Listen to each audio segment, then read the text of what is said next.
clear blue waters and rolling surf of California and Hawaii are a perfect playground in the sun. They're also a hunting ground. The great white is one of the few sharks big enough to attack and eat people.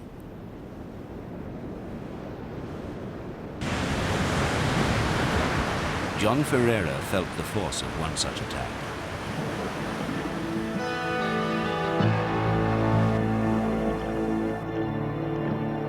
When it first hit me, it was such a hard blow. I mean, it really hit hard. And it folded me in half so quickly, I didn't have any idea what was going on. Was it deliberate man-hunting, or did the shark make a mistake? Rod Orr has often asked himself the same question. And the shark had buried its bottom teeth into my face here and through my nose, and the top teeth were in my neck. I think he realized that I wasn't a seal at that time, but why he didn't finish biting the head off and why he didn't thrash, I don't know. Just luck of the draw. New research throws some light on why the attacks happen. Like killer whales and grizzly bears before them, large sharks are beginning to inspire respect rather than fear among the people who choose to share the oceans with them.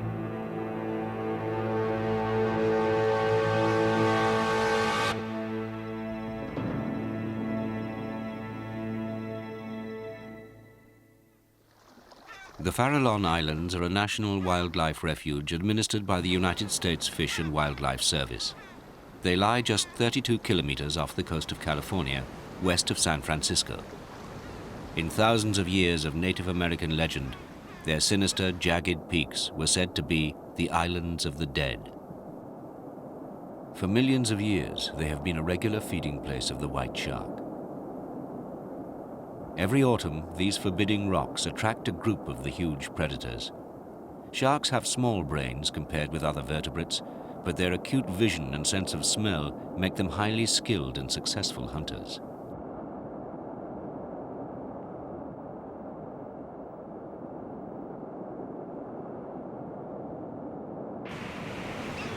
Rough seas and rugged wave-washed cliffs make this an excellent hunting ground.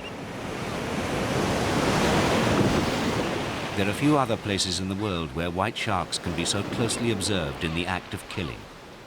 Among their principal prey is the California sea lion. Adult males weigh up to 500 kilos, a worthwhile meal for a white shark. They share the islands with northern elephant seals.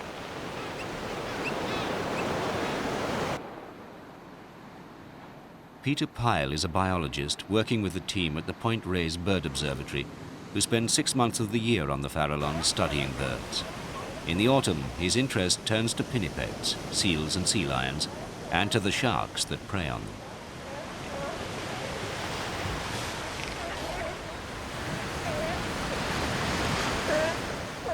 California sea lions haul out here to rest throughout the year, basking on the shore and often enduring plagues of flies as the price of their respite from the sea.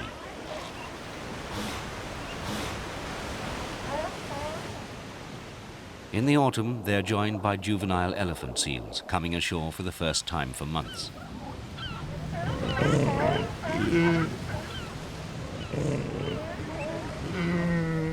The seasonal concentration of young, naive elephant seals draws white sharks like a magnet.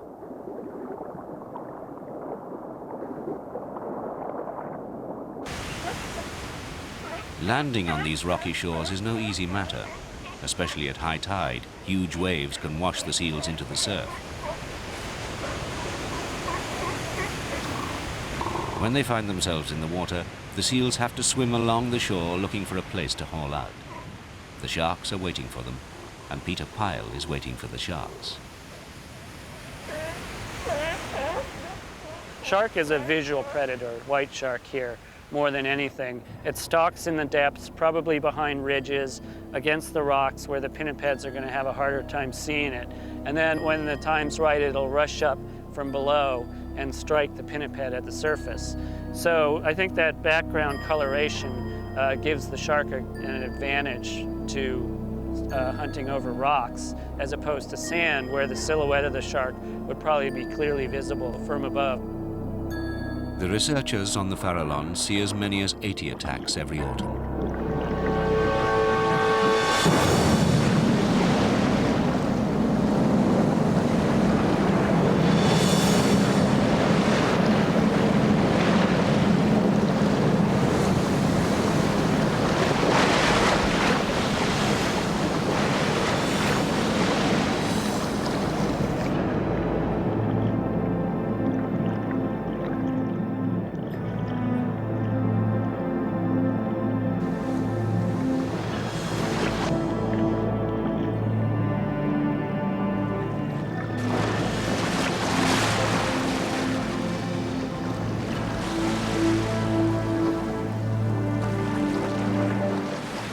In the course of their annual hunt, they occasionally attack people as well.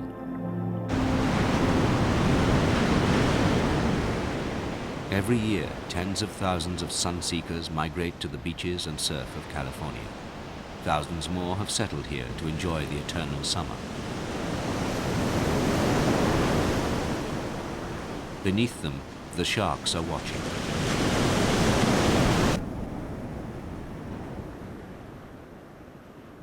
Sharks have increased in number along with the populations of seals and sea lions, which are protected by federal law.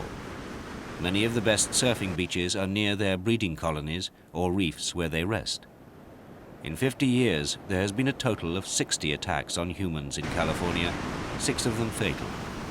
With the rising number of people in the water, it's surprising that there haven't been more.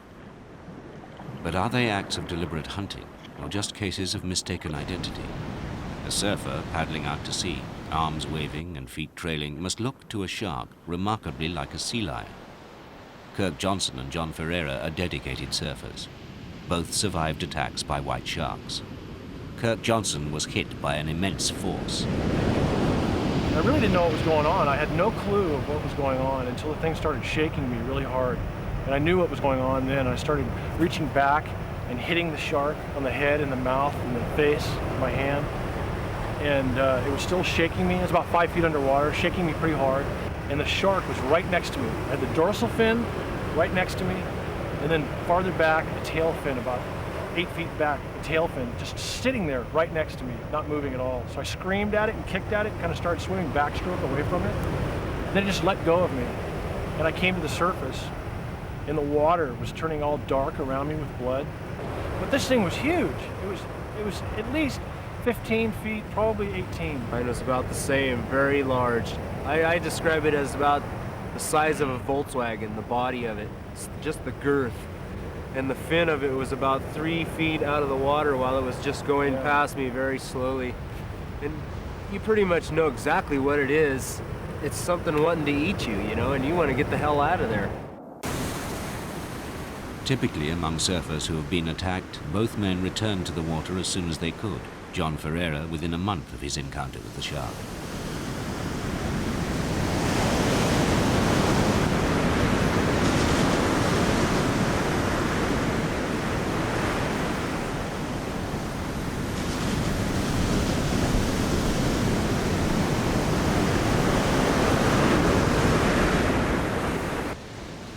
But both now avoid surfing near places where seals are numerous. Rocky reefs, where they haul out to bask, are often attended by sharks. Seals and sea lions have been the prey of white sharks for at least 20 million years. They prefer cold waters, but being warm-blooded, they're swift and agile and difficult for the sharks to catch. Some of them have had narrow escapes.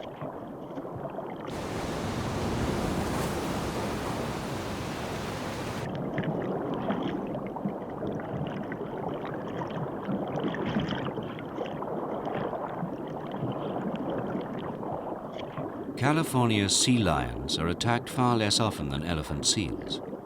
This might be because they travel and rest in groups, with more pairs of eyes on the lookout for danger.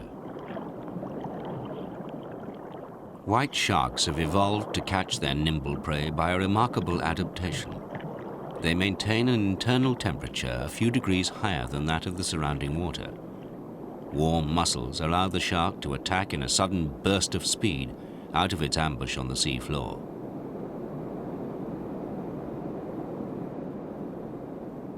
Another advantage of being warm-blooded is that it helps the shark to digest the blubber of seals or whales a very rich source of energy.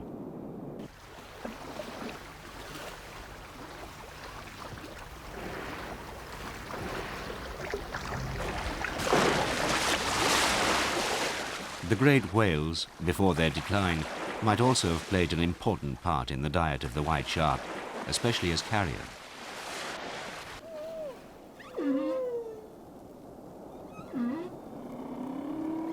Its immensely thick layer of insulating blubber makes a whale a huge reserve of energy for a shark big enough to bite into it.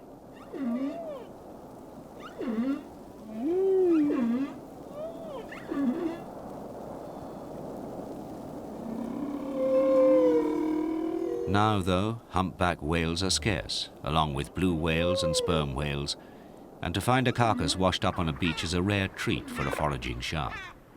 But if there is one to be found, the shark's acute sense of smell will detect it.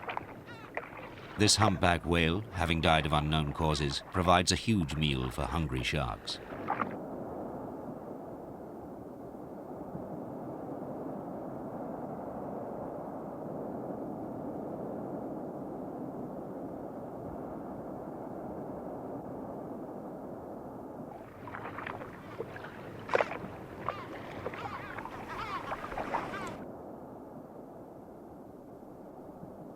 Scientists studying the fuel economy of sharks have found that 27 kilos of whale blubber is enough to sustain a great white for 45 days.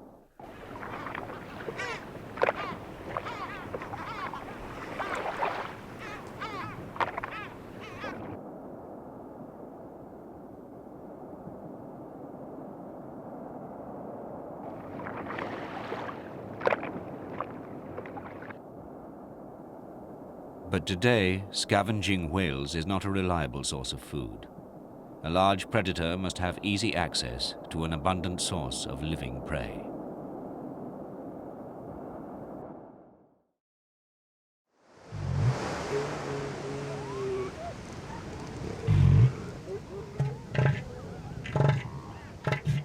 At Ano Nuevo, on the coast of California, the beach is paved with elephant seals.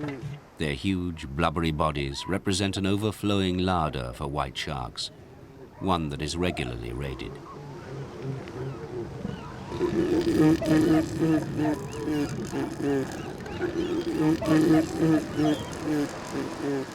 The rather elegant females can only watch and try to keep out of the way as the dominant bulls fight for their favors.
Years ago, this colony contained 25,000 animals.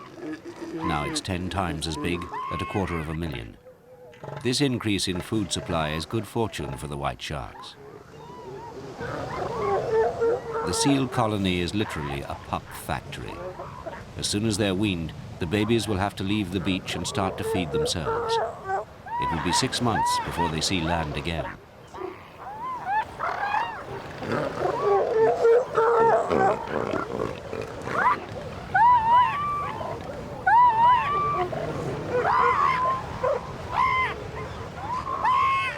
Many of those now feeding contentedly at their mothers' sides will find themselves seeking shelter on the wave-swept rocks of the Farallon Islands. It's as well that they have no way of knowing what awaits them there.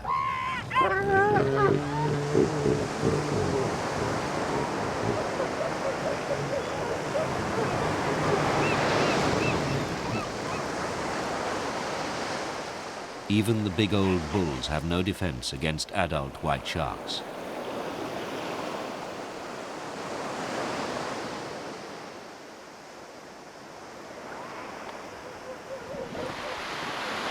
The great white shark is an apex predator that feeds on marine mammals. When they're young, they feed on fish. As they grow older, they begin feeding on strictly marine mammals. And that puts them at the top of the food chain. The elephant seal is considered to be the preferred prey at the Farallons, in that they're solitary animals. They're easy to capture because they're slow swimmers, and they tend to be naive when they're young, and they sit at the surface, which they shouldn't do. It's very exciting to see a shark in the water. These sharks are huge. You know, we're talking 15 to 18 feet with a weight of maybe 3,000 to 4,000 pounds. And they have an amazing presence in the water. As they move through the area, they're very controlled. They know where they're going before they get there. And so you just are kind of in awe of this silent, huge predator moving through the water.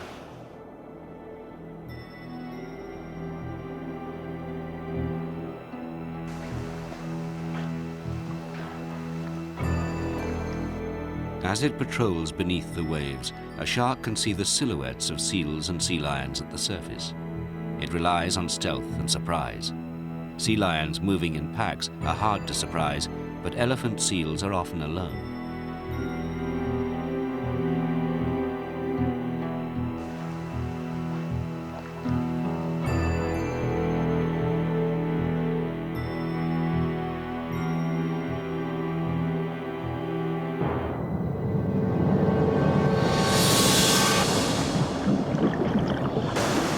The shark rushes up from the bottom in an ambush attack and bites the seal so that it dies almost instantly. A lethal bite ensures the seal can't fight back and injure the shark.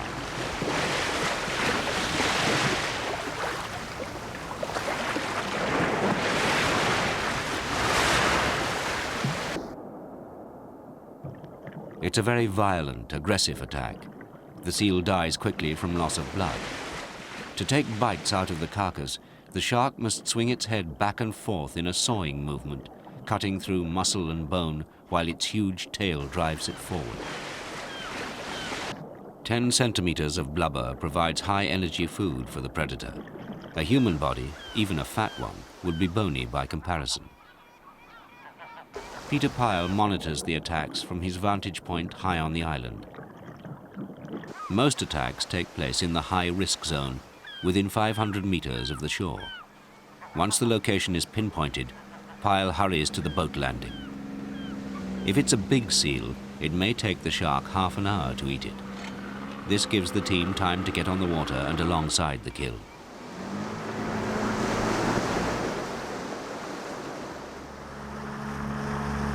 They're grateful when the sea is relatively calm. Their boat is only just over 4 meters long.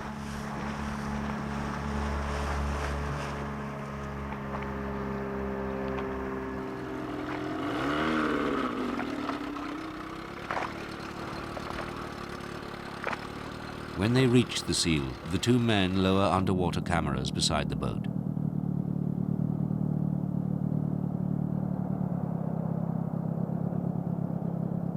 Other sharks will try to move in for a bite at the prey, but if the original killer is a big animal, they stay away. Scars on their skin show that white sharks often fight over their food. These marks, together with the shape of their dorsal fins, enable Pyle and Scott Anderson to identify individual predators. We're out there getting as much video as we can on these sharks, and a lot of them have scars of various types. Some of them look like aggressive scars where maybe one shark has come in and bitten another to kind of warn it away from the carcass. A lot of the females seem to have scars along the gills, which may relate to mating scars. These scars are pretty permanent. They look white at first and then they turn black. And after a while, you know, we will mark down all the spots where these scars are, and we'll be able to use those in our individual ID. In 8 years of work, Scott Anderson has identified more than 50 white sharks at the Farallon Islands. 20 of them return time and time again.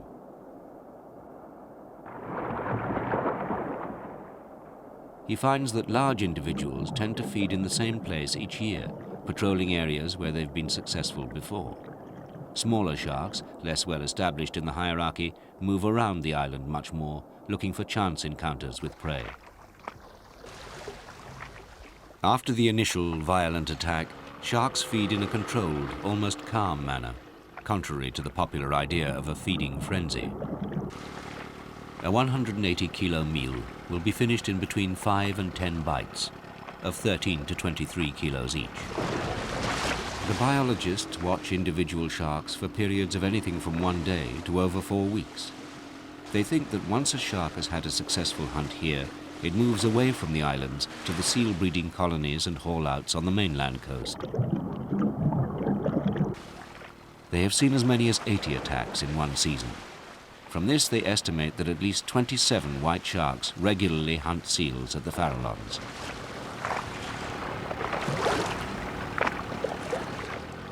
Working in a boat that's smaller than the sharks that surround it takes courage. It's always a thrill when you've got white sharks circling around below you. I don't think we'll ever kind of get over that thrill. You know, we don't feel any real threat from them. They're just there, they're looking at us, they're curious. It's interesting in that the biggest ones seem to be the smartest about it and know sooner that we're not edible and disappear quicker. It's actually the little ones that we're a little more worried about, maybe the 9 to 12 footers that we see here, because they're less experienced. We don't know what they're going to do. They're less predictable as far as I'm concerned. They're the ones that may end up getting a little excited near the boat. I think they're also the ones that might be hitting surfers more off the coast, or the small ones, because when a shark hits a surfer or a surfboard or the boat for that matter, it's making a mistake. It doesn't really want to do that. It's not gaining anything from it. So I think when a surfer gets attacked, it's probably these smaller ones that don't realize what they're doing quite as much as the bigger, more experienced sharks. Well, last year I was scared by a shark that came up to investigate the board that I had out when it was really close to the boat, actually bringing it into the boat about a foot away. And when the shark attacked it, it went violently through the area, incredibly quick, incredibly loud, and it really scared me. So it made me realize that there's certain times when dealing with these animals where there is some danger. But most of the time, when they're around the boat, they're very controlled, they're looking for food, and it usually seems pretty safe to me for the most part. It's safe, for the most part, for other people working underwater close to the Farallon Islands. They're abalone fishermen, collecting highly prized shellfish for the market.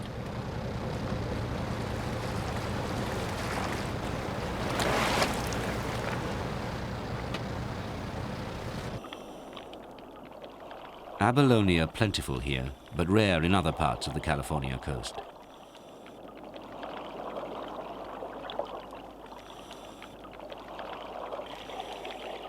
One reason for their abundance off the Farallons is the danger from attack by white sharks. Divers are most vulnerable while they're on the surface or in the water column. On the seabed, they're relatively safe from ambush. There, the sharks no longer have the natural advantage of camouflage.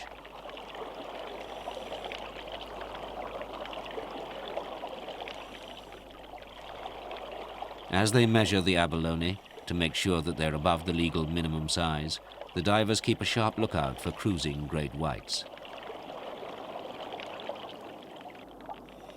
Thousands of sport divers also gather abalone, but they do it by snorkeling without the benefit of scuba gear.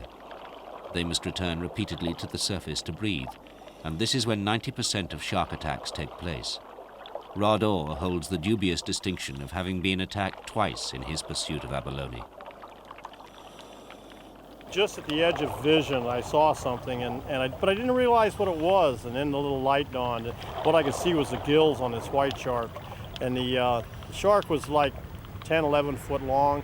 and it closed on me.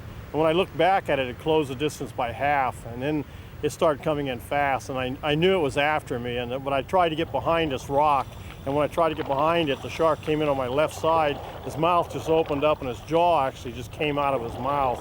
And I had a row of teeth marks up in my scalp where he bit down. And the worst damage was probably to my nose and to my lower eye, because I had a hole through the upper eyelid and the bottom eyelid. All I could see was the teeth out of my, from my left eye. I could see the water down there, and I could see all the teeth in the top jaw and the bottom jaw. But I was face down in it, and it was just like, they looked huge. They looked like they were 3 inches long. I know they weren't that big, but they were just all white. And I could see about 10 or 12 teeth.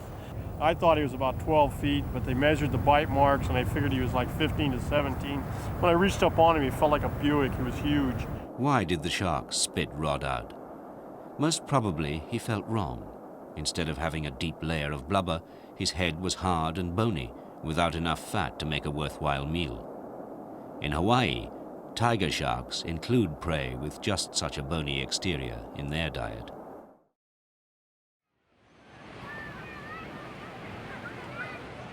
Hawaii has some of the most famous surfing beaches in the world. It's where the sport was invented. In fact, for Hawaiians, it's more than a sport. It's a way of life with cultural, even religious overtones.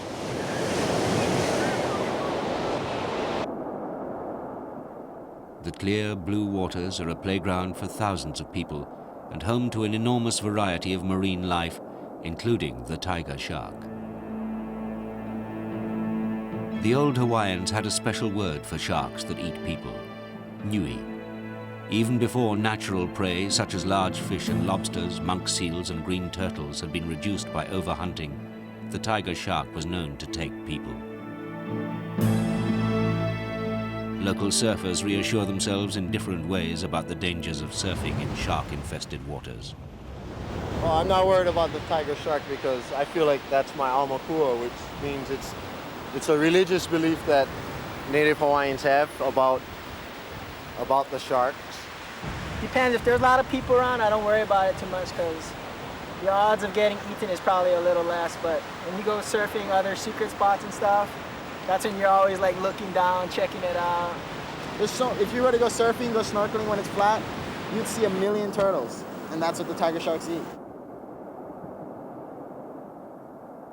Green turtles are a regular part of the tiger shark's diet. Whole shells have been found in their stomachs. If white sharks sometimes mistake people for seals, do tigers think surfers are turtles? David Silver thinks they might.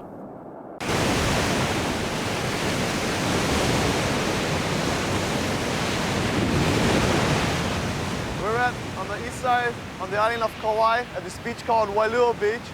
I got attacked off this point here, about 75 yards out from shore. To me, I think he thought that I was a turtle because my board is yellow, and with my hands paddling in the water, it makes me more look like a turtle.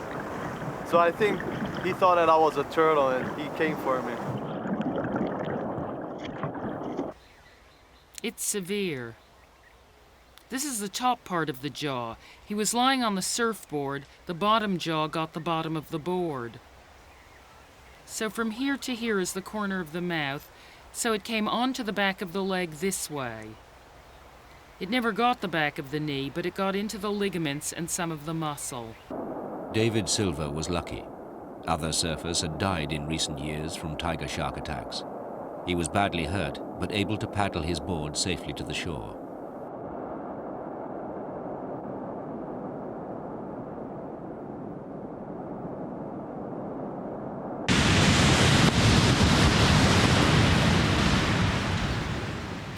It's commonly believed in Hawaii that turtles are the preferred prey of tiger sharks, and that surfers paddling their boards look too much like turtles for safety.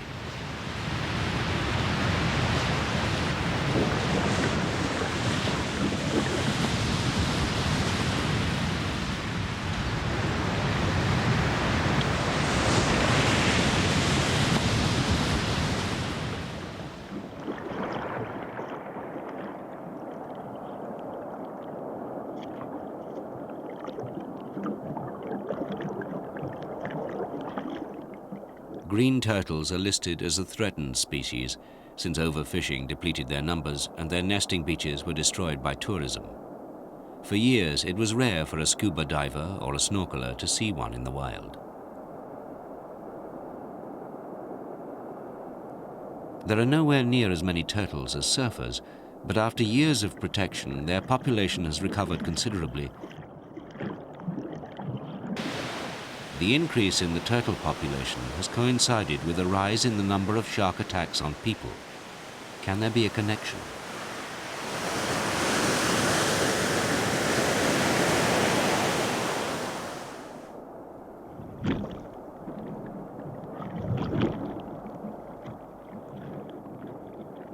Marine biologists keep a check on the turtle population. Although it is rising, it's still at risk and far below the numbers that were once here. The scientists catch the turtles by hand to study their progress.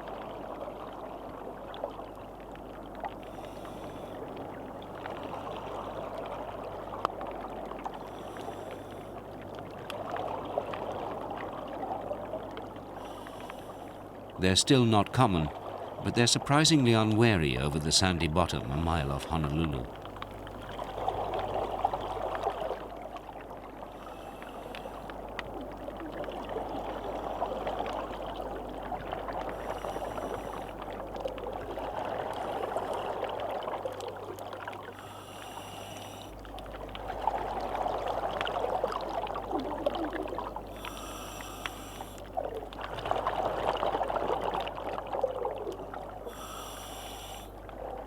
George Ballas is a research biologist with the National Marine Fisheries Service in Honolulu.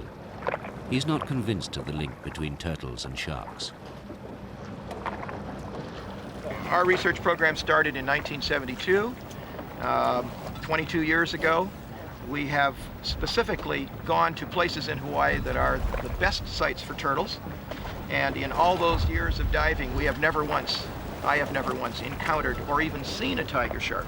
One would think that if I'm exposing myself to higher risk being with the turtles, that I would have at least seen one, and such has not been the case. I think anybody that's in the ocean should have a healthy fear of sharks, but to think that they look like a turtle, I think is no basis for it whatsoever. Any object in the water at or near the surface could be liable to be snapped at by a shark. You don't have to look like a turtle in order to be eaten by a predator. The first confirmed killing of a person by a shark in Hawaiian waters for 3 decades took place in 1991, and there have been others since. There was a public outcry, much of it from the tourist industry. The state of Hawaii set up the Shark Task Force to work out a management plan for shark attacks. At that time, little was known about tiger shark movements. The Shark Task Force had to make an immediate decision as to the best way to protect people, but they were aware that further research was needed. Well, as soon as people started, there were shark attacks that were happening and a few people were killed by sharks, there's a huge public outcry to do something about this situation. The removal of a couple of tiger sharks from an area after an attack is going to have a very minimal effect on the ecosystem. Because we were making a decision, if we're going to do any fishing, we're going to try and do it to make sure that we got the fish that actually was the cause of the attack.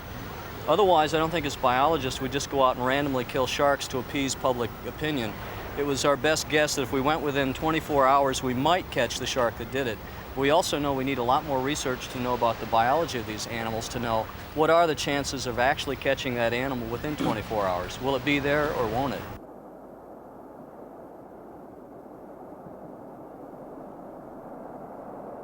To answer the questions raised by the task force, the Hawaiian State Legislature funded a study of tiger sharks. The principal investigator is Dr. Kim Holland, a scientist with the Hawaiian Institute of Marine Biology. He follows their movements around Oahu's densely populated coastline. We don't know if the same fish come back to the same area day after day. We don't know if they have a home range that they patrol on a daily basis or a weekly basis. We don't know what the size of that home range is, if there is one. We don't know if, in fact, there's just a continual stream of new sharks coming past any given point on the shoreline. And until you know those kinds of things about their movement patterns, any control mechanisms or any control programs you might want to put in place won't have any scientific direction to them. After each attack, the state of Hawaii caught and killed tiger sharks, 11 in all. Private fishermen thought this wasn't enough. They killed 44 in a single year. Every time there's an attack, the state takes out 1 or 2 sharks and they call it quits. So I want to just keep a consistent basis of bringing out sharks. If I can make a few bucks on it. Okay. If fishing's slow, get sharks, why not? If I'm not going to do it, who's going to do it? Okay, the state doesn't want to do it on a regular basis. They don't want to pay anybody, they don't want to take any contracts out, so I'll just do it on my own. Killing a shark, any shark, might make the surfers and the travel agents feel that something was being done. But Kim Holland points out that not enough is known about tiger sharks and their habits. In his study, a female tiger shark, hooked on a floating line, is held on her back, a position in which she is helpless. An incision in her belly will contain a small radio transmitter, which will give away her position after she's released. 0036.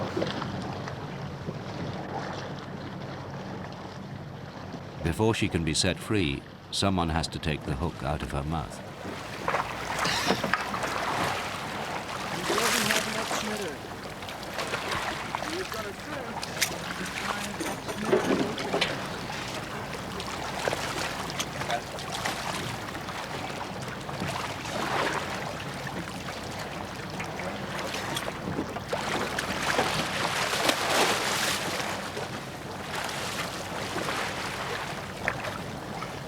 One of the other things we're finding along those lines is that these sharks have no qualms about going offshore into deep blue water.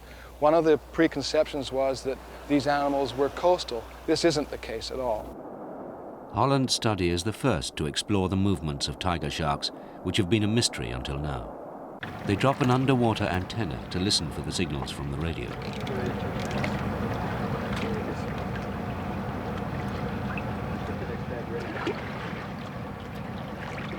It has a range of 1.5 kilometers.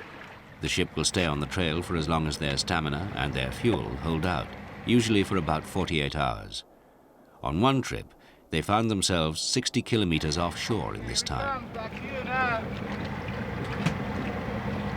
Well, as often is the case, when you finally get a chance to see an animal or observe an animal in its own environment, you get surprises, things you didn't anticipate.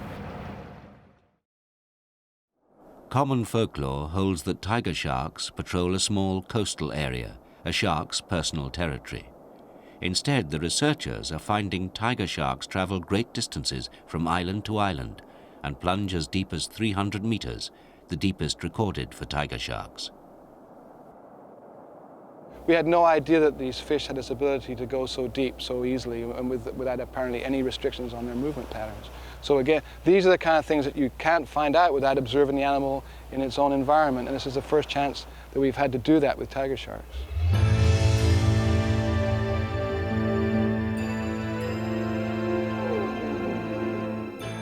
Kim Holland's findings suggest that it's probably pointless to try to cull rogue sharks after attacks.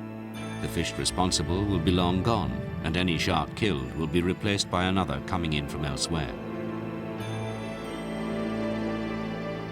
It seems as though a single hunting shark can cover a huge area. It might return to the same place to feed again, but only after traveling an enormous distance. The same sharks that hunt around Oahu might travel 800 kilometers to a group of sandy atolls known as the northwestern islands of Hawaii. The marine life here is less disturbed and therefore much richer than that of the main islands.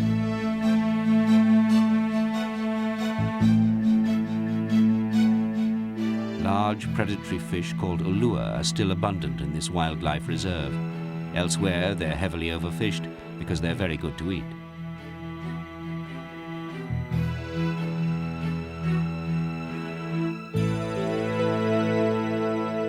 The northwestern islands are the home of the Hawaiian monk seal, an endangered species that has become rare in the main islands. There are about 1,400 of them here, their only breeding place.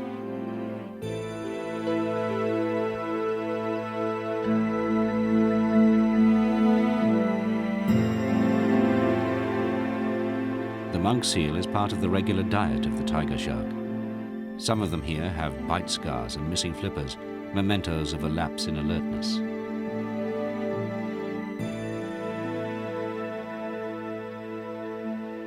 The atoll's white sandy beaches are where the monk seals breed.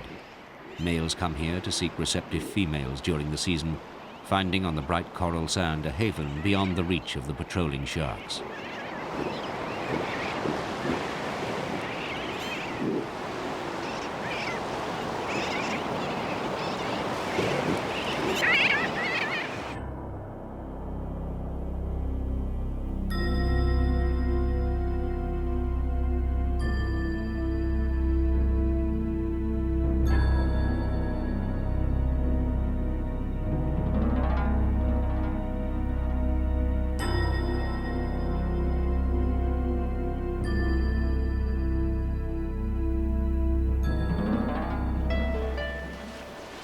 This female is not yet in breeding condition.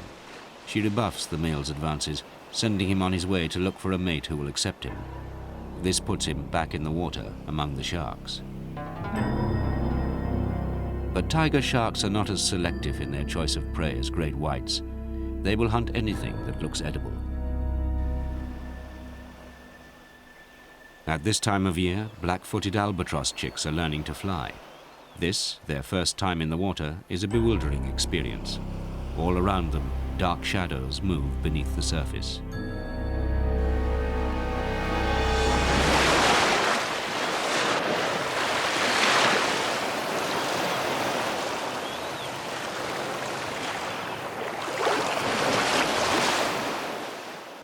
Individual sharks know of this seasonal abundance of prey.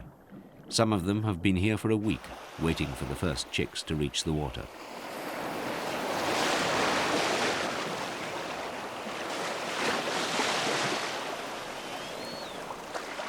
These are the first fledglings to venture from their nests.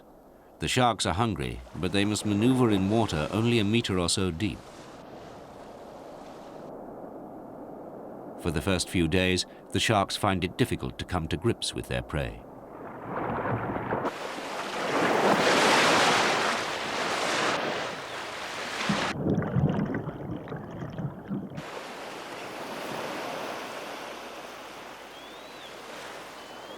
They're out of practice. They haven't tried to catch albatross chicks since this time last year, and it takes time to get back into the knack of it.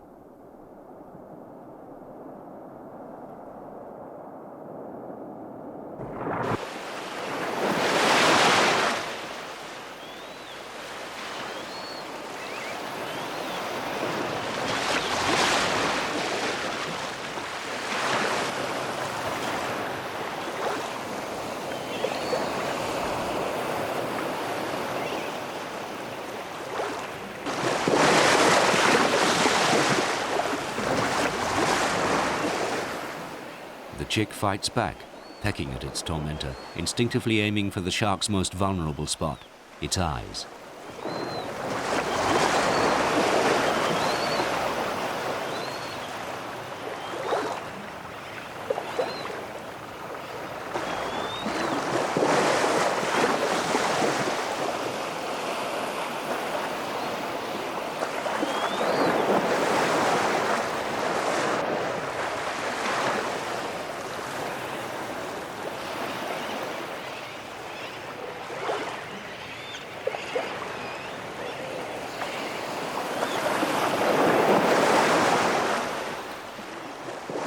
During the first few days of fledging, many chicks escape in time to learn to fly.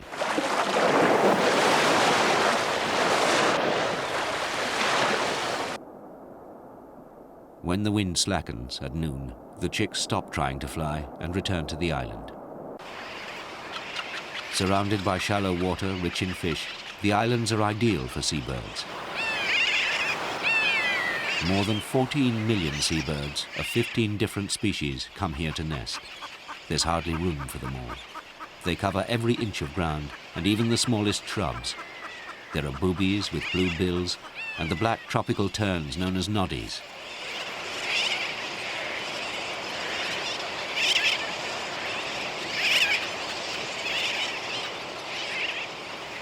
Black and white sooty terns are the most numerous, making up almost 3/4 of the bird population.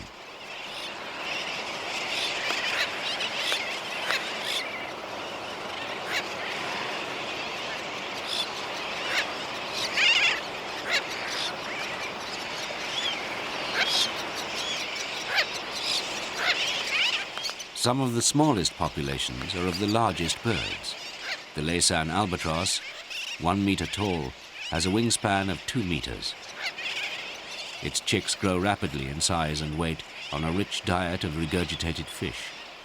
By mid-June, they will be fed less and less often, with smaller amounts, and finally with nothing. Soon, their parents will leave the island, and the chicks will wait for food in vain. Without food, the chicks slim down to their flying weight and take every chance to exercise their flying muscles. Each morning, when the wind gets up, they face into it and flap their wings. The parents return to feed them one more time, and then prepare to leave, not to return for another year. The chicks make their way to the open beach, where the breeze is strongest. Once on the wing, they might not return for 3 years, and they will not mate until they are 8 years old, if they survive that long.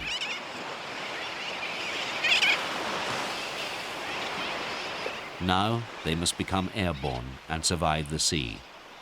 On a calm day, this is very difficult and dangerous. The sharks have had time to learn since their first encounters with albatross chicks a few days ago. They know now that they must reach high out of the water to be sure of engulfing the bird, and they must strike fast before the prey escapes.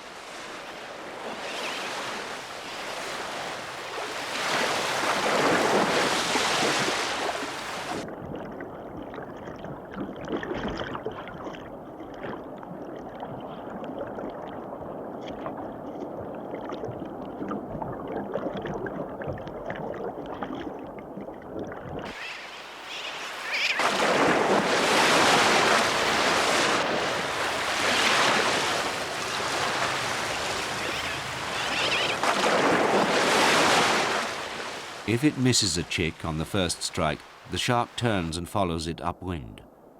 Eventually, the young mussels tire and the bird drifts down to the water again.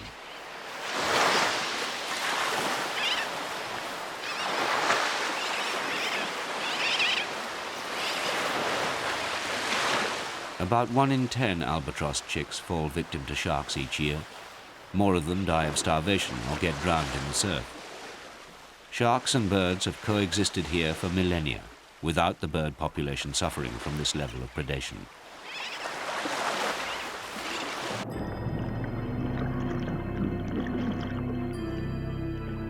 People have an option that is not open to albatross chicks. They can keep out of the shark's way and allow the magnificent predators their own rightful place as apex predators in the ocean.